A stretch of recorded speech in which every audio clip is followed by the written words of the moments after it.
let's talk the Golden Bachelorette. I am Peju Bamgboshe Rothlisberger. Hi everyone, and I'm Naomi Bamgboshe.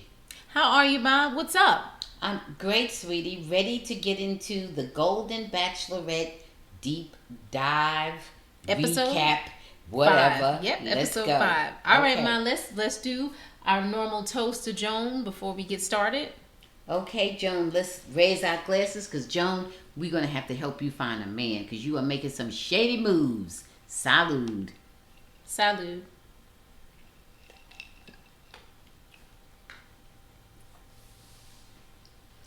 All right, guys, don't forget to subscribe to our YouTube channel and like our videos. All things Peju, home of the Bamgboshe Happy Hour, guys, and also check out our regular podcast, the Bamgboshe Happy Hour, that drops every Thursday and some Sundays on all platforms. Okay, Ma. So let's get things started. So we open up the show with quite a surprise. Pascal is in his underwear and he's steaming his shirt, which I thought was really funny because this is a man who refused to do his laundry. And I was happy to see that. Happy to see that he didn't have his manservant around to take care of his laundry for him. And whichever bachelor that was, I'm glad he's gone. He needs to be gone because that was not a good look for him. And Pascal, it's good to see that left to your own devices, you are pretty resourceful. You can get the wrinkles out of your own clothes. He's only 69. Well, he's learned a few things. Yeah. All right. So the show starts off with the meeting of Trista. So everyone knows Trista Stutter. I think it's Stutter, the original Bachelorette, and she's sitting down shooting a breeze at a coffee shop with Joan, and Trista is sharing her biggest regrets of being too much in her head and not opening up to Ryan when she was on the show. And it's really like an important moment and point we can see. It's giving Joan valuable information, but Joan really, relates and starts grappling with her feelings of guilt after losing her husband, John. What are your... I thought Trista was very encouraging because Joan is kind of, all over the place. She's expressing some, regrets, and is this too soon? Should she be pursuing another romance? Is she being disloyal to the memory of her deceased husband? And she's concerned about her family, what image she's projecting, and on and on and on. But ultimately, Joan, I think, is ready for love or ready to pursue love and happiness. And she's in a good position and she's taking advantage of it. And if things work out with one of these men, then all well and good. If it doesn't, then all well and good as well. Does it worry you that she keeps... It seemed like in this episode in particular, she kept thinking about her late husband, John. There were so many things that reminded her of him. Yeah, well, I think that's also guilt. Now, I'm hoping that that's what it is, and I'm hoping that it will resolve and not be a barrier to her finding happiness. You know, it may be, but you know what? Time will tell. And I hope she doesn't choose a person just based on his similarity to her deceased husband. Right. Because that would be another huge mistake. Okay, so... Now, I mean another, but that would be a huge mistake. Yeah. Right. So let's move on to her first one-on-one date with Keith. And so Keith is like really excited about going on this date. And it kicks off with a helicopter ride. And the helicopter ride over the mansion, and we get to see the bachelors, and they're waving. And they're waving from the pool, and with little envious comments, and how they wish they were in the helicopter on the date. With Joan, which is really cute. It's kind of funny. And then they head over to this winery. They have like a sweet winery date, and they meet a couple that owns a winery that's been married for 32 years. And that reminds Joan of her late husband, who they were married for 32 years. But Joan decides that there's going to be no date roses this week. So what are your thoughts on her date with Keith? Okay, now, who was she on the ship with? That's Mark. Okay. So we'll get into Mark. So we don't want to go into that one because that one is sticking out in my head. Okay. No, honestly, it really is. No worries. Well, I feel that she felt that something was missing. She didn't feel a strong connect, and I buy into that completely. If And I I was surprised that she didn't feel that way with Keith, because I thought they Well, had Keith some made type of such a connection. he made a good first impression, but he wasn't as open and as sharing moving forward after that time. He was Okay. not, Okay. and well, she didn't feel a connect, and so be it. Okay. I'm perfectly fine with that because she's Well, there to make a connection. well, And let's see. We don't know yet because she didn't really. It just seemed something seemed a little bit off. Something yeah, definitely seemed off. it seemed like he got a couple demerits. Yeah. Yeah. And so, in the meantime, Chalk is getting anxious in the mansion, and he is mad that Joan is dating other guys, and he, is fearful, and he thinks that this isn't a good look. You know what? I'm not feeling Chalk. I'm not feeling Chalk's attitude Yeah. or his appearance. Yeah, I feel you. I'm not feeling Chalk at all. I don't see the but chemistry. But Joan seems to really like She him. seems to like him. She seems to like him, and then Or you know what? Or either she just feels so comfortable with him. I'm not feeling Chalk at all. I'm not feeling him as being somebody exciting or interesting for her or anything. yeah, I'm not feeling him as a person who will add to or enrich her experience romantically or quality of life or anything. I'm just not feeling Chalk. no, I get you. Also in the background, we have Mark, who is having his moment with the hummingbird. The hummingbird, he's thinking that the hummingbird reminds him of his late wife, and that there's like a nice little sentimental moment when he tells a story about the hummingbird and his wife, and Right. that not How the hummingbird came to his wife's hand Right. and she fed the hummingbird. right, All that. Yeah. and he gets really emotional Yes, he with does. that, and we'll talk about his date after we do the group date. Okay. Next, we have the group date, which is bowling, and that is a pretty easy breezy, fun type of thing that everybody does. Pascal didn't particularly care for his shirt, his outfit, but it wasn't haute couture, Right. so he didn't like it that much. Right, but Chalk, he is just all hugging up on Joan, and And it was not a romantic one-on-one date. No. It just seemed so inappropriate. And Joan encouraged it and Mhm. allowed it. So I'm looking at her like, don't you understand this is supposed to be a group date? And Guy did not like it. Yeah, He a was couple not of happy the about that. bachelors spoke Yeah. about it. That's right. And then Jonathan, he shared like a little Father's Day card from his daughter, which was cute, but I don't know how much Joan was actually feeling it. So, and then And Jonathan always came across as too needy for my taste. I mean, he physically looked nice, but he always came across as just way too whiny and needy. He never came across to me as a source of strength. He always came across as somebody that you have to constantly be consoling him and encouraging him, and that's part of any relationship, but not ongoing. It needs to be some give and take to where you can comfort me sometime, and sometimes you don't need comforting. Needs to be more balanced. He came across as totally whiny and very much of a whimpering, needy type of a man. And I didn't like that about Jonathan. So we'll talk a little bit more about Jonathan a little bit later Okay. as well.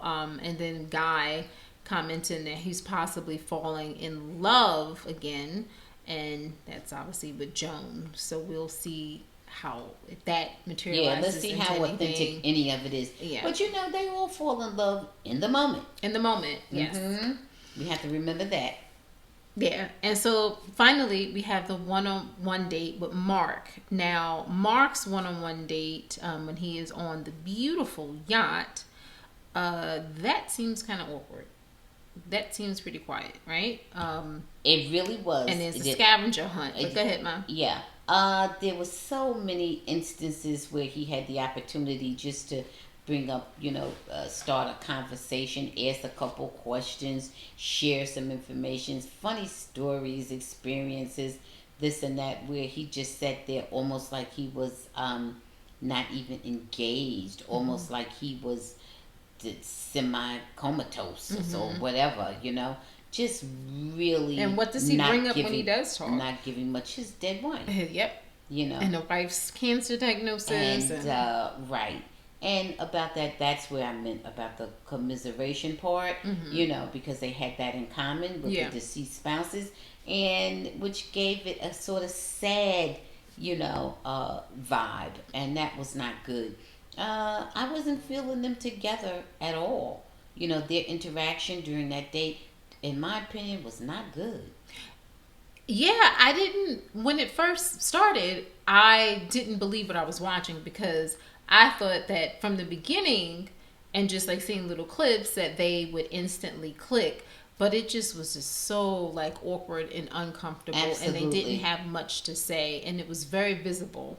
You know, the edit made it seem like, you know, crickets almost. Yeah, absolutely. And so Joan visits Mark after the date, and she tells him, you know, that something is missing, you know, and she ends things up. You know, they break up, and it's sad, you know, but it's also, I have my thoughts on the whole thing with Mark. Mark came on, shouldn't have been on the show. I agree. He was under 60. Right. And he also, his daughter is getting married to the current bachelor. Right. And so I just he did not meet the age requirement. He was there through nepotism somehow or another. Yeah. And no, I agree with you 100%. He was not an appropriate candidate for this show. Mm-hmm. Yeah. And he seems like he's not ready. Right. Even though it's been 6 years. And that's a whole other can of worms that apparently they didn't want to open up until he got on the show. And you could see that, you know, his head and his heart and his conversation was totally fixated on his deceased wife. Correct. You know, come on. Yeah. Right. Yeah, I agree with you. Now we get to the fun part, or the complicated part, which is the rose ceremony. So we know that Mark is not getting a rose because he was going home immediately after that. That's right. So there's 4 roses left, and there's 6 guys left at this point. So a rose goes to Pascal, who, I'm surprised Pascal made it this far. Yeah, well, me too, but he's still there. He's still there. Chalk, even more surprised. That is correct. Then we have Guy, the doctor, the ER doctor. Which I don't blame her for that one. And then we have Jordan. And Jordan, I think, is attractive, but I look at Jordan with the side eye because remember, I told you, he dated, was that not country singer? Or Taylor Dayne. Taylor Dayne, yeah. Right. He dated her. I just think he, gets around to all of the, celebrities. And I just don't know what that means. Okay. So 2 people were headed home, and that was Jonathan and Keith. Were you surprised that Keith and Jonathan didn't get a rose? Yes. Yes, I am. Okay, why? Plain and simple. Well, because they seem to have made good impressions. Well, Keith sort of dropped the ball on the, on this date one-on-one. Mm-hmm. But prior to that, he had made a very good impression in the beginning. And Jonathan seemed to be very physically attracted to Jonathan. Mm-hmm. But I don't think they clicked in any other way. No, I don't think so either. I don't think they clicked in terms of shared values, shared goals. Mm-hmm. And whatever else that goes into making a lasting relationship. I don't think so. And I think she would see him as a person she would have to carry instead of a source of strength. Yeah, I was very surprised that Joan, especially, Jonathan and Keith. I thought that she would probably get rid of Chalk, maybe. But her and Chalk have grown closer, it appears. Yeah. I thought she would have maybe even gotten rid of Pascal because in some ways Pascal seems fun, but in some ways he seems real superficial. Yeah, and whiny too in a different way. Absolutely. So I was surprised at her choices, Ma. To recap, we still have Pascal. Right. We have Guy, we have Chalk, and we have Jordan. Right. Moving on to hometown. Right. Okay. Right. Is there anybody in there out of those four that stands out? Stands out as what, like a forerunner? Yes. Well, I think Chalk is the forerunner simply because of the attention and time that Joan is giving him. Not that I see such great attributes in him. I don't see anything in him that I find so attractive or whatever. Okay. Personally, but I think Joan likes him a lot. Yeah. If I'm answering, your question, I think Jordan is the cutest, if I can use that expression. I think he's the most something about him that I think is the most attractive among the left, candidates left there. Yeah. Yes. So does Taylor Dane. Well, I don't know. That was a long time ago. I don't know what that was. You don't know when that was. Well, I thought it was a while ago, but I could be mistaken. No. I think a doctor, emergency room Dr. Guy. We have Dr. Guy still there. Dr. Guy. I think Dr. Guy is probably more adventurous than Joan. Okay. I think he's probably more uninhibited than Joan. Okay. Maybe not, but I got that inkling from a couple of things that he said. Okay. So that's not... And plus, looking at Joan's attraction to Chalk and her saying how similar Chalk was to her husband in a lot of ways, I think Dr. Guy is a little more out there. Okay. Who do we have left? No, I go through them? We went through Pascal, Chalk, Guy, and Jordan. Yeah. So those are the four. Chalk. Those are the remaining four bachelors. Out of those four, I probably like Guy and Jordan for her the best. Me too. It's so funny you said that. Me too. Yeah. And they are probably the two she's paid the least attention to. Right. So far. So let's see. Yeah, because we don't know. Right. We don't know because these things flip all kinds of ways. Yeah. I have not seen what it is about Chalk that makes her feel protected or more feminine, more sexy, or I can't see it either. Chalk seems like he would be annoying. Right. Forgive the me. Things that you would like a man to make you feel. I don't see how Chalk is making her feel any of that. Overbearing. He really is. But wait a minute. But he's not handsomely, sexually, and sensually all that extra. Right. He's extra in just an annoying, pesky, I don't really want to deal with you anyway kind of way. Yeah. He's annoying in the way that we would call him maybe almost a nuisance or, something like that. Yeah. He's not, and that's why he would be annoying, because he doesn't seem to offer any of the things that people generally look for in a mate. Yeah. So I'm not sure what it is about him that reminds Joan of her deceased husband. Is it a look? Is it the way he talks? Is it his clothing? Is it what? And all we can see is the way he looks. Right. And acts on the show. Yeah. Right, on the show. And what we have seen with those two things, there's nothing near charming. There's nothing near charming. Well, so I don't know what's going on.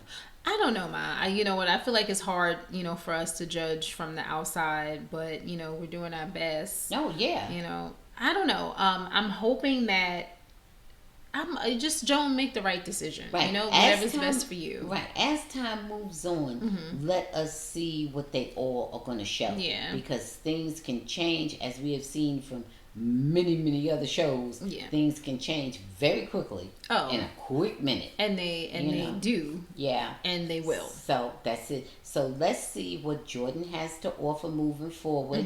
He may not be that sweet, kind of cute, kind of charming guy that we hope he is. He may be so totally something different. And Dr. Guy. Yeah, let's see what Dr. Guy has. Maybe totally something different than we think he is. Yeah. At any end of the spectrum. Yeah. We don't know what that really means, because there's a wide range there. So let's just see how it all goes down. But Chalk is coming across as very, very white bread. Yeah. And I mean what I'm saying. He's coming across as very white bread. Nothing exciting, not very bland. Okay. Very everything. And that's how he comes across. Yeah. He comes across. Not very exciting. No, and we could be dead wrong because they say still waters run deep. So maybe there's a whole lot going on. Some people might like white bread though.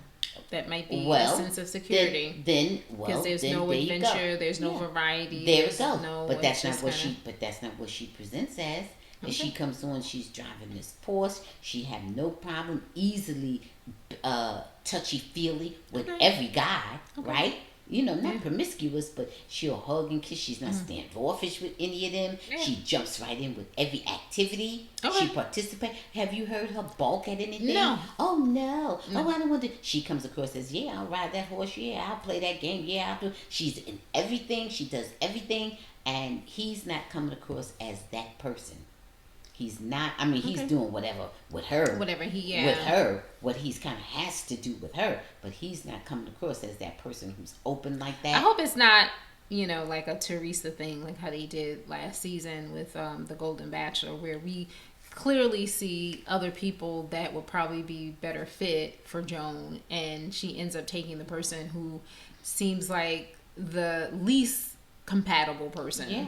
I hope we don't see that. But I hope she doesn't, and come off with what she thinks is the safest bet, right. And she's not making a choice based on guilt or safety or familiarity. Yeah. I hope she's not doing any of those kind of things because she'll regret it. Oh, 100%. So.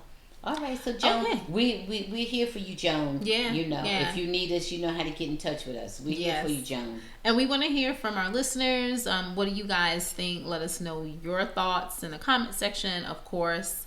And cheers to many more surprises that will come next week. We will be back. I'm giving you another recap on next week's episode, guys. P.S. Joan, you're still holding it down with the fashions. That's okay? Right. Yeah. You're ranking in the high 90s with your fashions. Okay? That's right. Stay safe, and we'll be back soon. Bye. Thanks for watching. Please subscribe. And check out full episodes of the Bamgboshe Happy Hour podcast, streaming on most platforms.